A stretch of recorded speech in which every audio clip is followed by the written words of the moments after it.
present about French loanwords. I'm Toon Park and next presenter will be Dan Jong.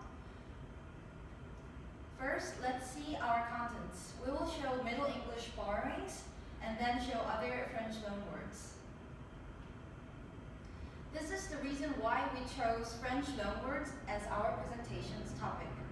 You would remember the slide which Professor had shown before.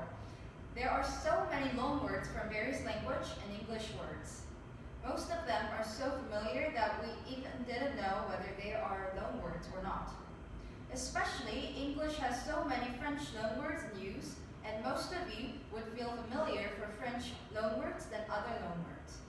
As you can see, pumpkin and fruit, literature, champion, amateur, and ballet, all of these words came from French. The time when French came into English gets back to Middle Age period. In 1066, Norman conquest arose, and William the Conqueror from Normandy came to England. As he was French, he brought French into the palace, and soon English culture changed under the French influence. Especially, words related to high estates are heavily influenced. For example, the word government and administration are French, and words related to church such as clergy, preach, sacrament are also French. Words related to nobility such as prince, duke, marquis, viscount, and baron, and words like court, judge, jury are all French loanwords. We can also see powerful French influences in the Canterbury Tales by Geoffrey Chaucer. The 27 lines of the first part has 189 words, and among them, 24 words are French origin. As you can see, these bold words are all French loanwords. French are accounting for 10 to 15% of the Canterbury Tales. Our next presenter, Daeun, will continue to present other French loanwords. Now I am going to talk about other French loanwords. Borrowings from French has gone on ever since the Middle Ages, though never on so large scale. It is interesting to note that the same French words may have been borrowed at various periods in the history of English, like the word gentle, which came in the 13th century, has also came into English by genteel, which was borrowed in 16th century, and jaunty, that arrived in 17th century. All of these words came from the same French word gentle. It is similar with the word chief. In the 19th, the doublets show by their pronunciation the approximate time of their adoption. The Old French affricate survives in chief, in which the vowel has undergone the expected great vowel shift from E to I.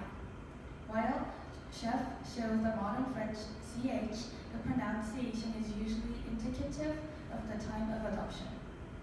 Thus, words like chamber, champion, chance, chained, chant, charge, chase, chaste, and so on were borrowed in the Middle English times, whereas words like chamois, chauffeur, chevron, chic, chiffon, and machine have been taken over in modern English times.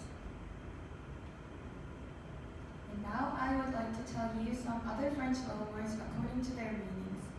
For instance, words like money, treasury, finance, tax, capitalism, and bureaucracy fall into the category of politics and economics. Specifically, the word money comes from Old French word money, which displays native Middle English chat and Middle English faux. Next, the field of art contains a lot of French loanwords since France is a country of art. And words such as art, music, dance, theater, author, and art nouveau all belongs to the field of art. Specifically, the word art nouveau is borrowed from French word which literally means new art. And the field of cuisines also has a lot of French loanwords such as beef, pork, croissant, gâteau, and caramel. All of these words came from France when French people came into England, and especially the word beef, which we use very often, comes from modern French word boeuf. And lastly, there are also various fields that use French loanwords.